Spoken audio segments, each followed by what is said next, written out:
judges ready? Affirmative team, I'm ready. This will be a 7-minute first negative rebuttal, counting down. I still stand firmly against the resolution that national security should be valued above freedom of the press. My value for this debate is safety. My criterion is the security of the people. The affirmative has proposed that national security should be valued above freedom of the press, asserting that national security is essential to the safety of the people. While I agree that national security is essential to the safety of the people, while I agree that national security is a crucial consideration, we must recognize that true safety comes not just from protecting against external threats, but from safeguarding the fundamental freedoms that define our democratic system. Freedoms that, if sacrificed, would pose an even greater long-term risk to the people. John Stuart Mill stated, "The only purpose for which power can be rightfully exercised over any member of a civilized community against his will is to prevent harm to others."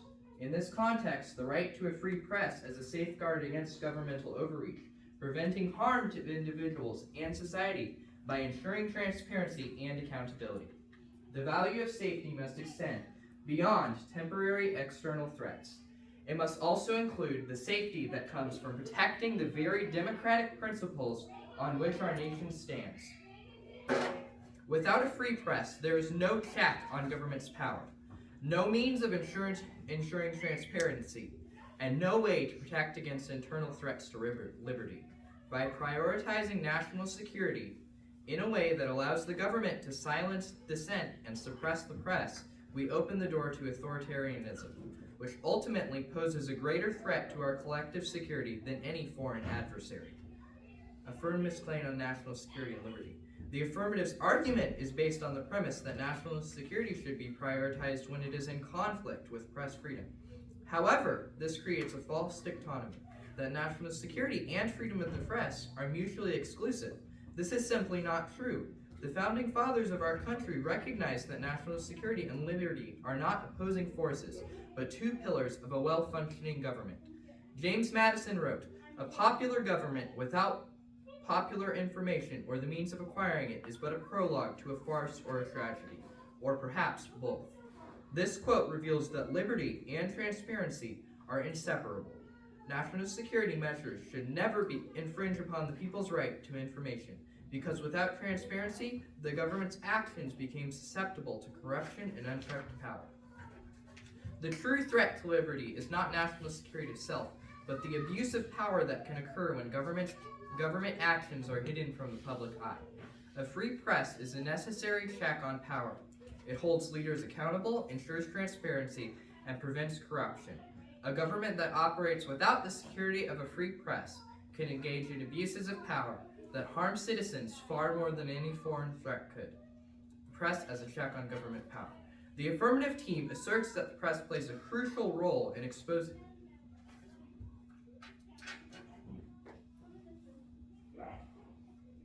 George Orwell powerfully warned, "In a time of universal deceit, telling the truth is a revolutionary act."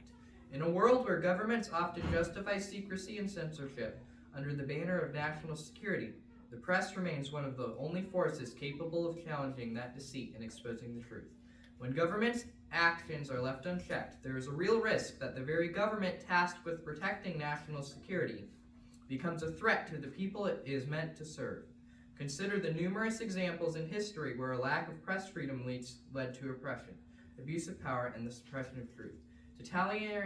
Totalitarian regimes in which the press is muzzled often justify their actions by claiming to protect national security. But history has shown us that when the press is silenced, citizens are left vulnerable to disinformation, political manipulation, and the erosion of their rights. The press serves as a necessary counterbalance to government power, ensuring that national security measures are implemented responsibly and that they do not infringe upon citizens' rights. Without a press that is free to report on government activities, citizens cannot trust that their safety is being safeguarded in a just and ethical manner.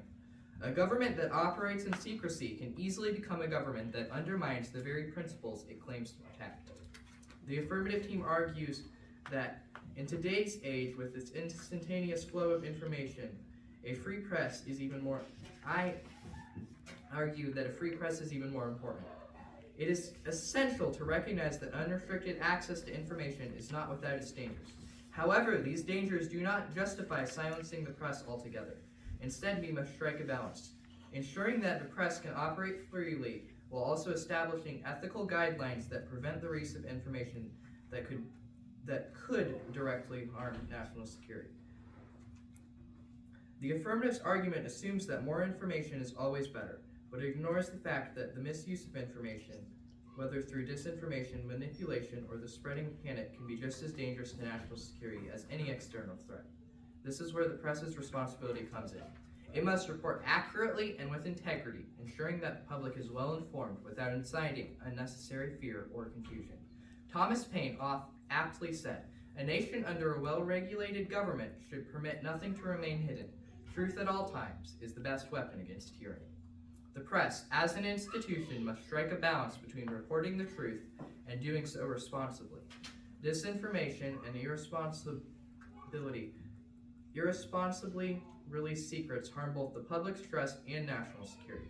A government that suppresses the press for this reason undermines both the transparency it seeks and the people's trust in the governments. However, limiting the press outright, as the affirmative suggests, would be a grave mistake. It would leave the public in the dark, unable to scrutinize the government's actions and hold their leaders accountable. Without a press that is able to freely investigate and report, we risk creating an environment where the government can act with impunity, undermining both our freedoms and our security. In conclusion, I strongly urge the judges to reject the resolution. While national security is undoubtedly important, freedom of the press is an equally vital component of the safety and security of the people. The press ensures accountability, transparency, and ethical governance, all of which are essential to protecting both liberty and national security in the long term. A government that seeks to restrict press freedom in the name of security ultimately undermines both. Thank you.